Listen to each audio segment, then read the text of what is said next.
You saw on Facebook Marketplace that there was a house listed as for rental, right? It was a for rent, but it's also one that you know is for sale. Yes, they are currently for sale right now. I just did a showing on it and I was scrolling on Facebook Marketplace and it says for rent. Yep. So most likely that's a scam? Yes, most likely that's a scam. So if you see something on Facebook Marketplace or Craigslist or online, whatever, and you're just not sure, call the listing agent and ask. And many times those notes on those Facebook Marketplace things will say, don't call me, only message me or text me. You know, they'll say, don't call the listing agent because there's a tenant in there. I don't want to scare somebody, you know, whatever. Call the agent and ask, because I would bet you 99% that that is a scam, and that somebody is, and the scam is that they're trying to get money for people to do application fees. So people apply and there's an application fee, and so they're earning that money. And then they're also getting deposits sometimes from people, even because people will go ahead and rent something completely sight unseen. Even they'll say, you know, there's no rentals available. I love that one. It looks great. I'll put my money down and then I'll be there next week, you know, to look at it in person, get the keys, all that. So they've paid that deposit and then it's gone. They get no keys, they get nothing. It's, you know, and then they do maybe call the listing agent and then they find out it was, after they've lost, you know, hundreds of dollars for that property. So that is definitely a thing that's going on out there. So if it looks too good to be true, contact somebody. Drive by. If there's a for sale sign in the yard, also call the agent and confirm. Every once in a while, we do have a property that is for sale or for rent, but it is pretty rare. Most of the time, the seller either wants to sell it or they want to rent it. There's not a either or, you know, option going on, but always call and ask and just double check. So sometimes when people call,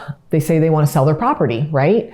And we ask them for their address and ask them for information. And they wonder, you know, we're asking a lot of questions. Well, there's been a scam going on in the area recently where people are calling and saying, hey, I want to sell my lot or want to sell my, you know, empty house that I inherited from, you know, my grandma or my family or whatever. We send them the listing paperwork. They say, oh, we're just sending it electronically because we live out of state now, whatever. Okay, great. We send it to them electronically. And come to find out, they aren't the actual owner of this property. And so we were talking about, you know, why would somebody want to do this? Why would people call and, you know, try and sell a piece of property they don't own? Well, they're hoping to, again, get the proceeds out of that. They're hoping that it'll get all the way to closing. Somebody won't figure it out. They can do everything electronically and the funds will just get wired to them. Thankfully, there's some, you know, safety things in there and we ask a lot of questions, and thankfully this hasn't happened to us, knock on wood, but it's definitely something that there's been some other realtors in the area that this has happened to.